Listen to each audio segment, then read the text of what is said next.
the aforementioned Rich Eisen, NFL Network host. Feels like every weekend Rich is on there. When I wake up and then I go to bed, I'm like, I'll text Rich and I'll be like, how you holding up? Yeah. How am I holding up? How you holding up? I'm holding up. Yeah. Good to see you. Good to see you. When's the first time I met you? How many years ago? It was, let me get this correct. So 96, March of 96 or February of 96 is when I showed up and I was just observing because there was no ESPN news yet to throw me on. Yeah. So I was observing the late Sports Center. I don't think I sat in any big show meetings. And then the story I like to tell people is the tapes that would be used for the late night Sports Center were the same tapes that were used by you and the highlights. Keith, the highlights. Yeah. So they would come up in this plastic bin. That's how highfalutin this operation was, a plastic bin. It would come up from the control room as soon as they were done. And I started looking at them because I wanted to make sure I looked at the highlights first. And I was just locked in, 26 years old, felt this presence to my left, this looming shadow to my left. And I looked up and it was Dan Patrick looking down at me saying, "So, you're nervous?" Yeah, and you're all laughing because you know exactly what I'm talking about. Yeah, I know that guy. He hasn't changed. I know that guy. He is literally he's still right there, frozen in time. Oh, he's to my left as a looming presence asking if I'm nervous. I'm not nervous now, but at the time I was. And so that was, I guess, what, 27 years ago? Is that what it was? Yeah, 27 years. My God. But I was trying to break the tension. I took it as a sign that you just that you were paying attention at all meant that that I had caught something of your attention other than just I didn't see you busting anybody else's stones. Well, I know what the feeling was like when I went in there, and my first show was with Berman, but I got in there. Was it? Yeah, he stayed. It's one of the nicest gestures anybody's ever done for me in TV. Chris did the 11 o'clock Sports Center. Yes. And I was set to do the next Sports Center. Mm-hmm. And he said, I'll stay and work with the Charlotte Observer. Because I observed Sports Center for 3 months. 3 months. I just did 1 month. Well, I had to tell management, I can do this. Yeah. It was 3 months. 3 months. And so Chris said, I was going to do my first show. And he said, I'll do the show with you. And I was intimidated. I bet. It made me more nervous and Chris is so loud doing the highlights. Like, people don't realize this. You're next to him. And at one point, we went to commercial, and I said, God, you're loud. And he goes, you could always go back to CNN. And I went, all right, I'm going to shut up. Wow, look at you. I'm going to shut up. You went at the king. Yeah. You got the horns. I did. Wow. I did. So I had I would imagine the polar opposite. It was the anchor you referred to as Sir Lawrence of Beale. Larry Beale.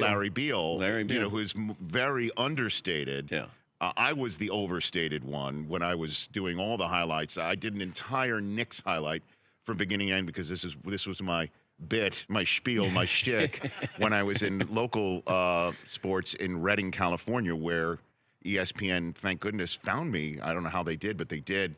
At any rate, and I did an entire Knicks highlight in Marv Albert's voice, the entire 90 seconds.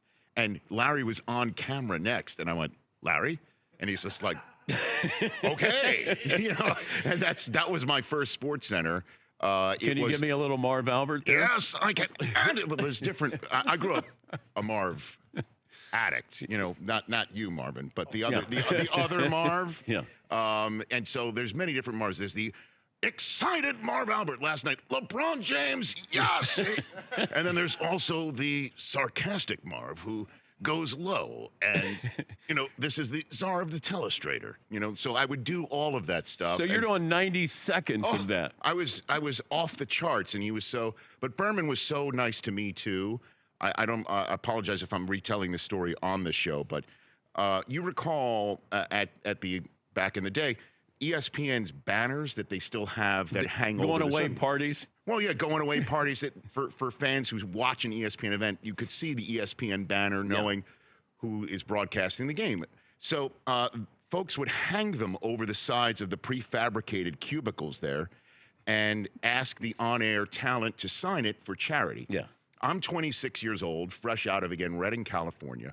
And I'm thinking to myself in week 2, you know, I don't want to be caught signing this thing by someone like you, Dan, where you'd be like, how long have you been here? You know, that's my name up there. You know, I was afraid to sign these things. Yeah. So I'm doing a 7:30 Sports Center or 7 Sports Center, and 7:30 Baseball Tonight is next on a Sunday. Berman's in the makeup chair. He's doing the Baseball Tonight. And I figured, who better to ask than this guy when it's okay to sign the banners? Like, so how long do you have to be here? That's when I asked him. I'm like, how many Sports Centers do I have to do? You're the guy. And until I'm able to sign these banners. And he goes, how many have you done? 1? And I'm like, yeah. And he says, F it, sign them all. And I grabbed a Sharpie and I went down the line. And I'm like, I don't care who catches me. I got Berman's check mark, man. Yeah. He was so nice about that. Yeah. First Super Bowl you attended?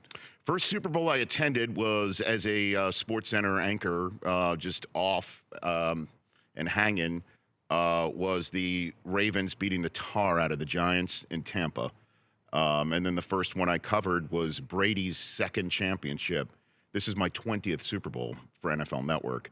And this was the one where he beat Jake Delhomme, who played a hell of a game. He did. Muhsin Muhammad, Steve Smith. I mean, that was a great team that beat the Eagles, by the way, in the NFC Championship game to make the Super Bowl. And that was Brady's second. And then the next year, he went back-to-back. So the first 2 years of NFL Network were the last back-to-back Super Bowls. I get a lot of credit for leaving and establishing something, but you were leaving SportsCenter to go to NFL Network.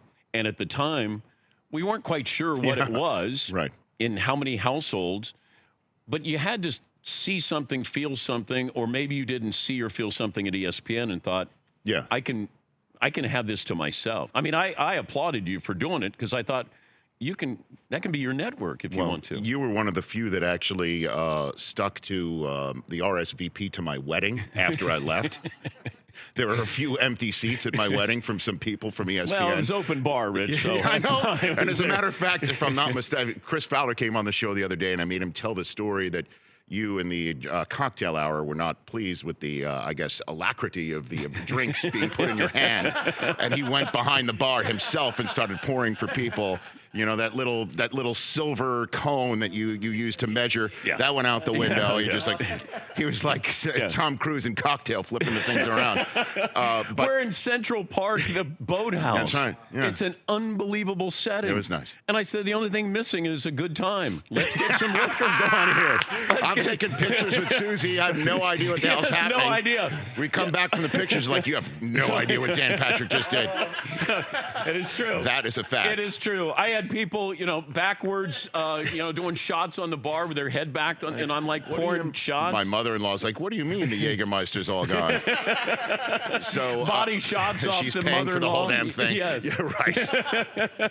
Oh, gosh. But, no video. At any rate, but you remember, back in the day, it was kind of a combination of a couple things, just to be really quick about it. SportsCenter went from a show of when I first arrived and you were making me nervous, to the show where people tuned in to see what happened because they either saw it only once or hadn't seen it at all. And we were telling a story with an on-camera lead-in and then a whole highlight that told the story with a score panel afterwards. Yeah. And then you would toss it to the other anchor and then back and forth, a ping pong. And it was fun. It was great.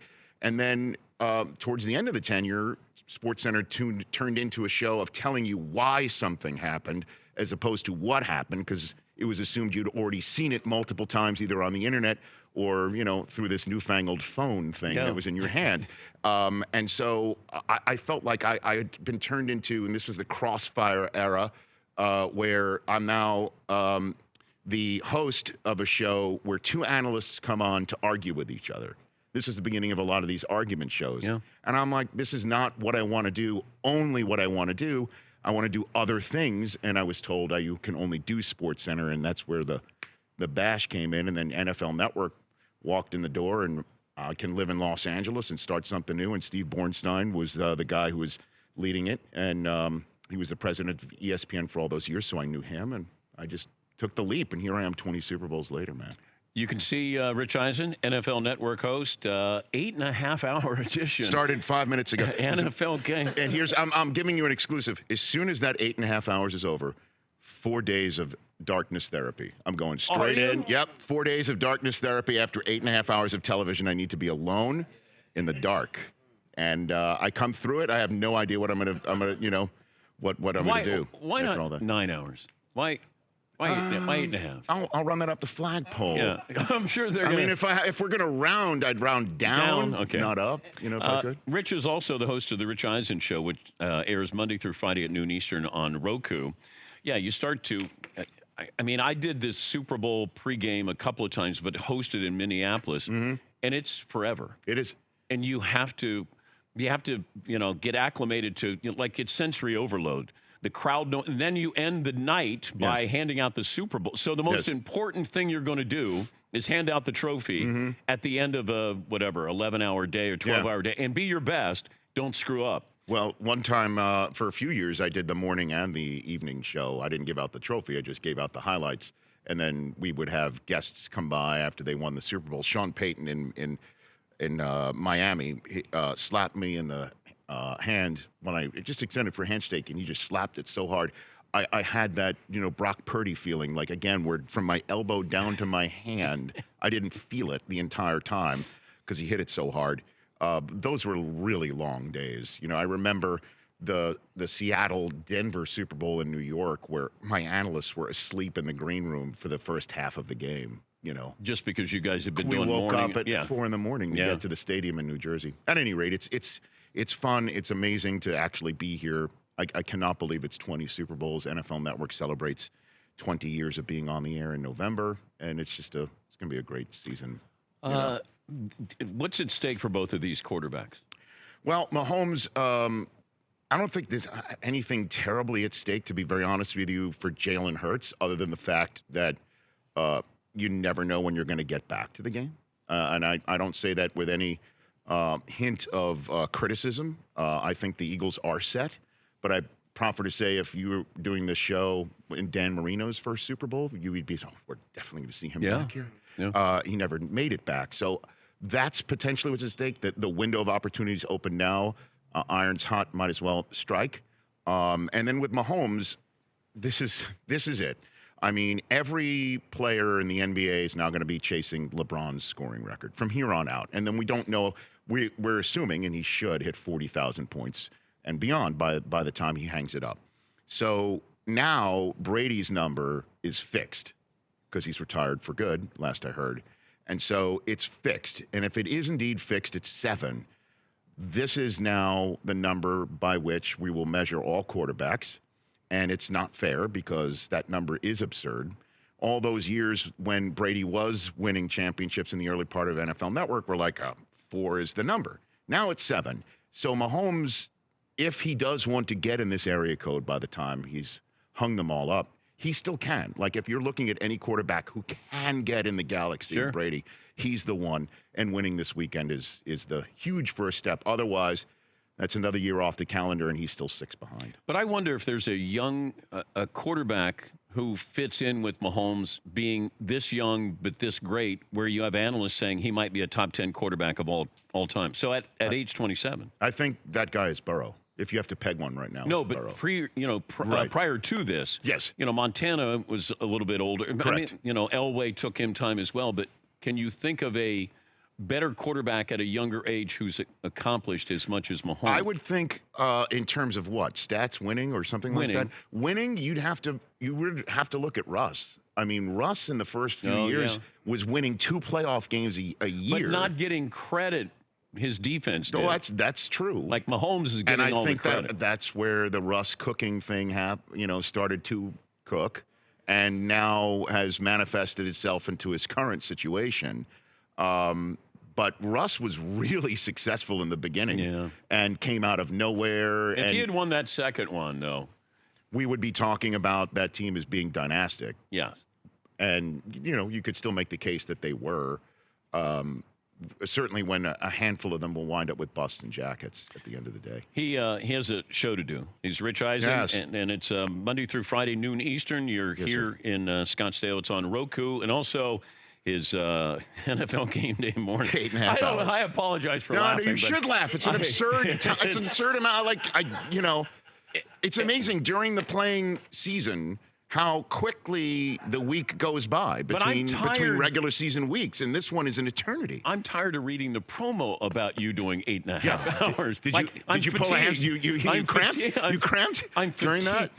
I love football, but I mean, 8.5-hour preview. And the interesting thing is, even with the NFL in our title and the NFL owning our network, we, with I think 3 hours to go, lose the ability to show NFL footage because that's exclusive to who's paying the absurd amount of money to broadcast the Super Bowl.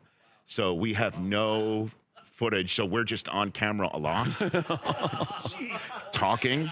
Oh yeah. That's when the celebrity's like, hey, look who's here with a new movie, coming in. It's like you're doing a telethon or something. It is. We should raise money. Phone calls. We should raise money. Yeah. Yes. Hello, NFL Network. Correct. Yeah. Can I talk to Mooch, please? Call in. Stop by. We would like that. Yeah. That's it. Hashtag Warrior, Rich Eisen. Hey, congrats. Thank you. You are welcome. Thank you. Pop, the Dan Pop show. Yeah, I got my cigars. Somebody dropped off. It's a girl. Are those candy? My grand. Yeah. Is that right? Grand. Yeah. Okay, very good. Yeah. Okay, congratulations. Thanks for stopping by. Anytime. He's Rich Eisen of the NFL Network. Debo Samuel will join us coming up next year. Dan Patrick Show.